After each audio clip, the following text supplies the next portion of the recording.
really, really, really, really wanted my marriage to work.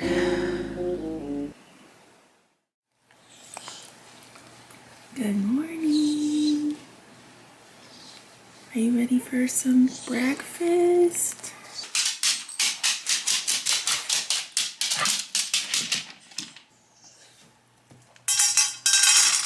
Wait.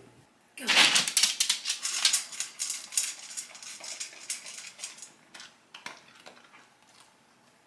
Hey internet friends, I am back for another vlog. I know it's been a while. I took a week off to focus on getting settled into my new job, and that week turned into, I think, about a month off. So I've really been missing making videos, but I really needed that break. I'm happy to be sharing my weekend with you all. It's going to be a very busy weekend. I have a lot to do and a lot going on. I just dropped my dog Nova off to have his very first grooming appointment. He's going to be getting a bath and a nail trim. I worked in the vet field for a couple of years, and during that time I would always take him with me to the vet to get his nails trimmed there, because he's very, very touchy about getting his nails trimmed. And even though I know how to trim nails, because I would help the technicians in the back quite a bit, I can't trim his because he just absolutely hates it, and it's really not a one-person job. So it was very convenient to just take him to work with me, get a discount.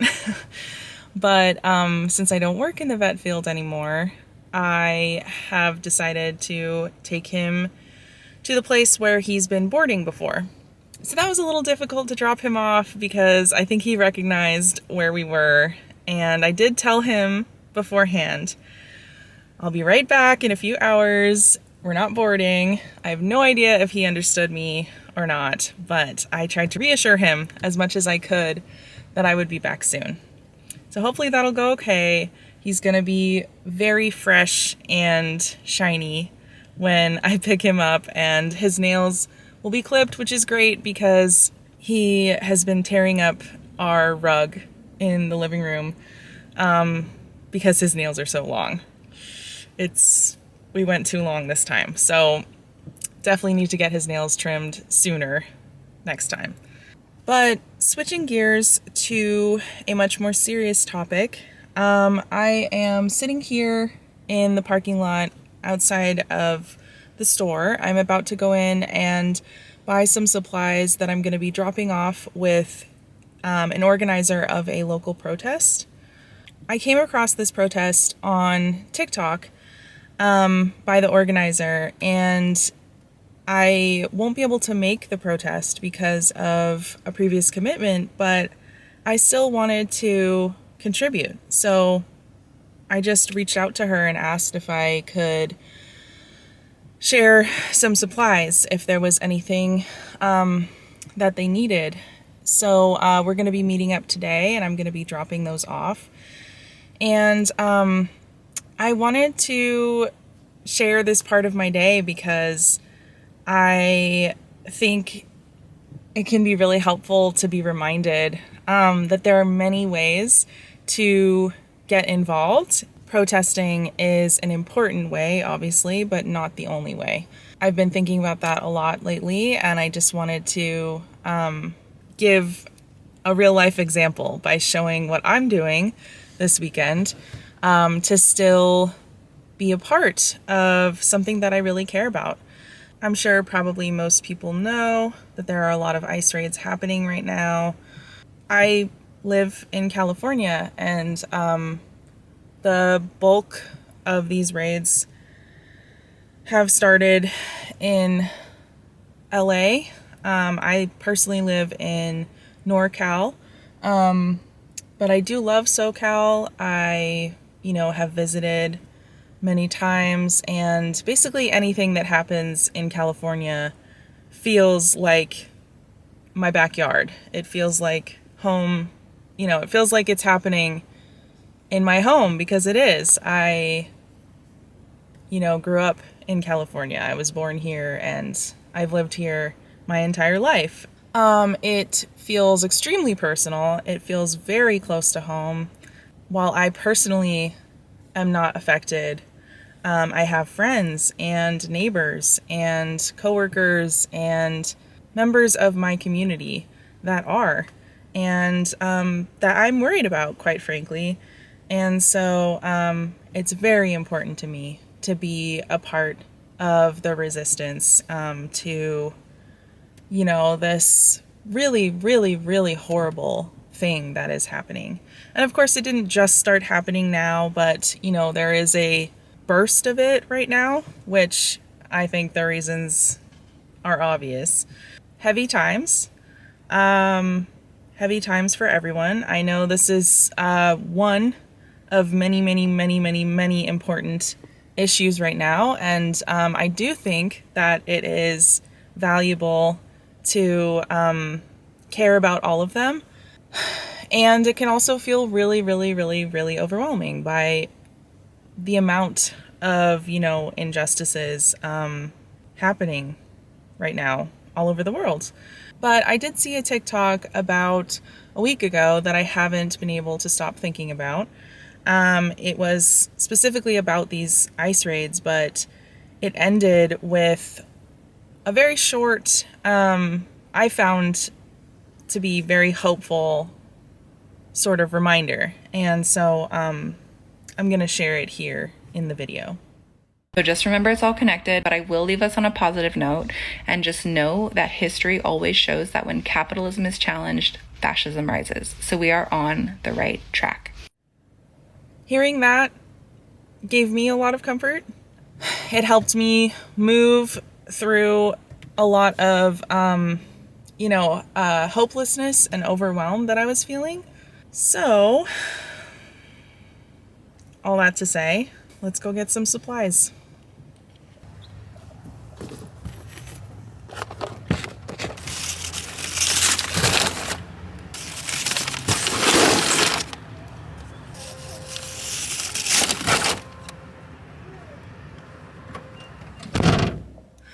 Wow! Who's such a clean boy? Look at him! He's so fresh and clean. Let's see those nails. Oh, they're better. Definitely better. Look! You got a little tie!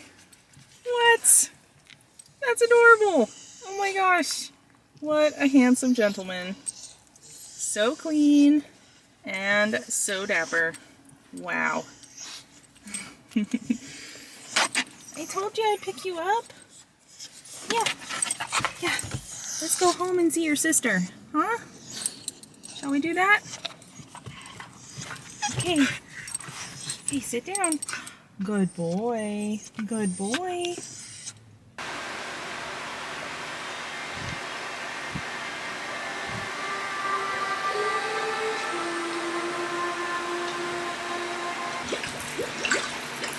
What is going on? Stop shrieking like a couple of gulls. You just proved to him that love exists. Nova, what's going on out here?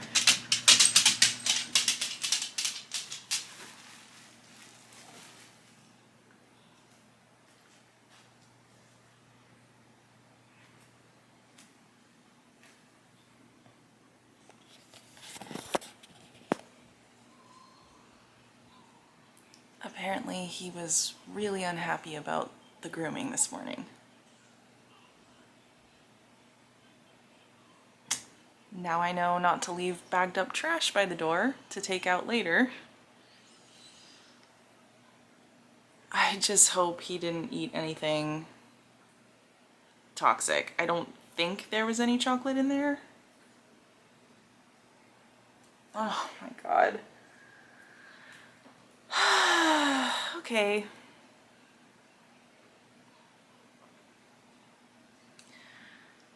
I read somewhere that you should never scold your dog when they do something like this because they don't understand what you mean.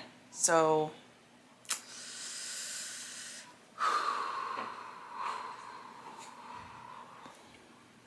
Just taking a minute to regulate here. And then I'm gonna clean up.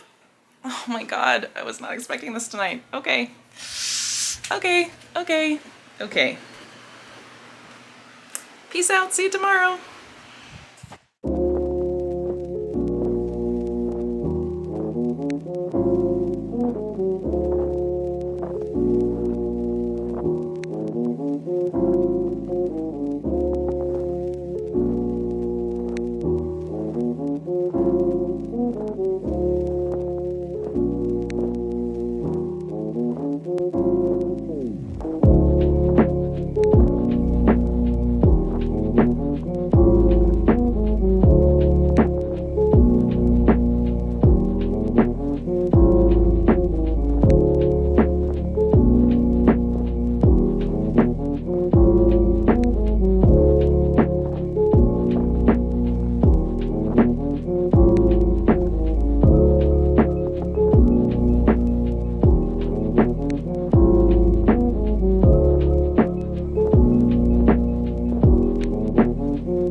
I am having a really, really tough time today. This afternoon, I was going to be driving to my friend's house, and then we were going to drive together about an hour to a West Coast swing event that we've been really looking forward to for like at least a month, maybe two.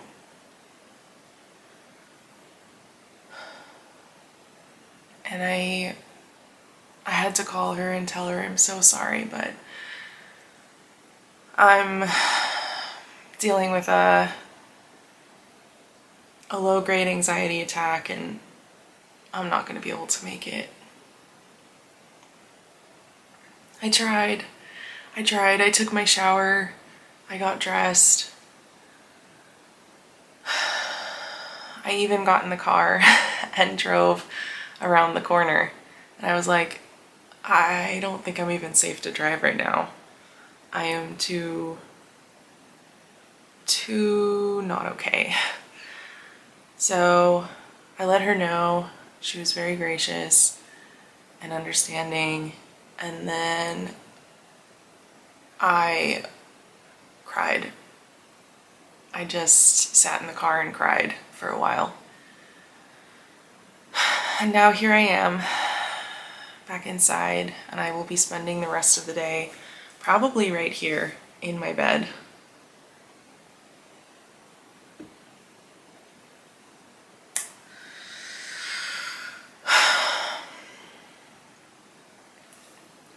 Over the last month or so, some feelings that have been buried deep inside have been surfacing. Feelings about my divorce and about my life overall. About where I'm at now, about how hard I tried for so long to make something work that wasn't working. And how long it took me to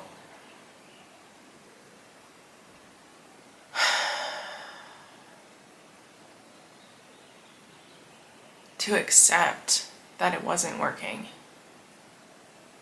And to accept that big, difficult change had to be made. It took me so long, and I know why it took me so long. But it's really hard to accept that it took me so long. And I think like the past parts of myself haven't fully been able to grieve yet. You know, there's a past version of me that really wanted my marriage to work.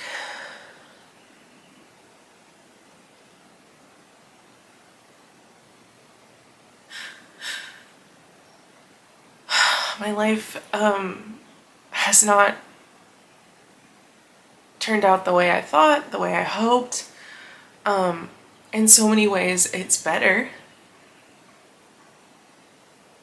But, you know, I'm also 34 and starting over. And there's nothing wrong with that. And I'm proud of myself. But it's also really painful and really scary and really lonely sometimes. I decided this weekend that I'm going to take a break from dating. It's absolutely the right decision for me. But it also means, quite frankly, one less distraction from the grief that I've been pushing down and running from. I have so many feelings inside that want to get out. And I'm afraid of my own feelings. Does anyone else feel that way?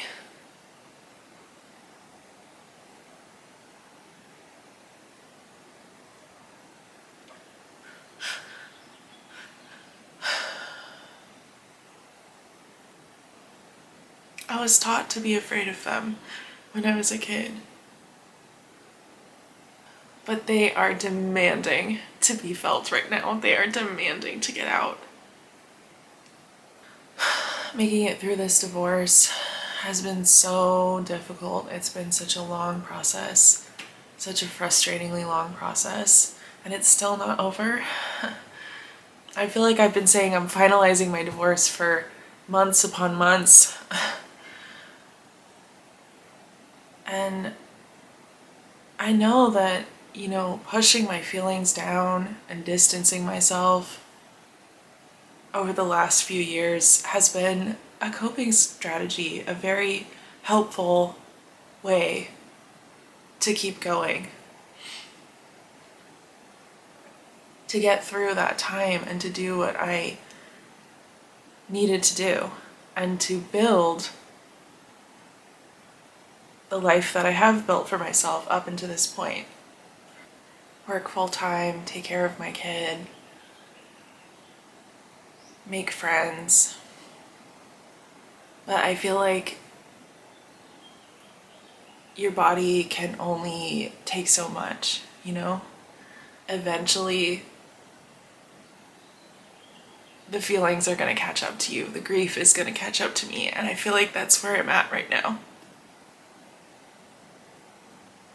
It doesn't seem like there's an end in sight. I know there is I know there's an end, like I know that in my head, but I can't see it. Like I can't see the end, the light at the end of this tunnel, and it's frustrating because me and my spouse have been separated for almost 3 years. I don't even feel like I'm married anymore, even though I am, technically, legally. And the amount of feelings that I'm having, I feel like I've already felt so much of it. And it's like, there's still so much to go.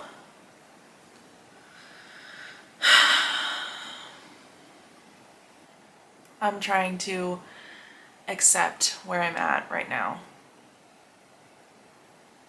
It's really hard because I just want to fight it. I just don't want to be like this. I don't want to miss my dance event with my friend because I'm so depressed and sad and anxious. It's just so frustrating that to change your life is so hard. It's just so hard. And it's so hard for such a long time. You know, it's not a quick fix. And it's really scary, and you don't know what the future looks like. You can't see it. You just have to keep going and keep trusting that it's gonna get better. But it's okay. It is worth it. I know it's worth it. It is absolutely worth it, and I would make this choice over and over and over again because I know it's right for me. And I know it's right for my kid because I want to give her an example of valuing myself and what I want and what I need and going after the life that I want. In other news, Nova's doing well. I've been monitoring him since last night when he got into the trash, and so far so good. No symptoms of distress or pain. His tummy hasn't been upset, so that is really good, and I'm really grateful for that. I'm definitely keeping the trash far out of his reach though from now on. Thank you for watching this vlog. I decided to go extra vulnerable this time because, you know, this is just where I'm at right now. I am very grateful for all of the subscribers to my channel. You all are a very kind and encouraging bunch, and I really appreciate reading all of your comments. So thank you for being you. If you have made it this far, please put an emoji in the comments that represents hope to you. I know I need it. I'm sure you need it too. And I think the whole world needs it right now.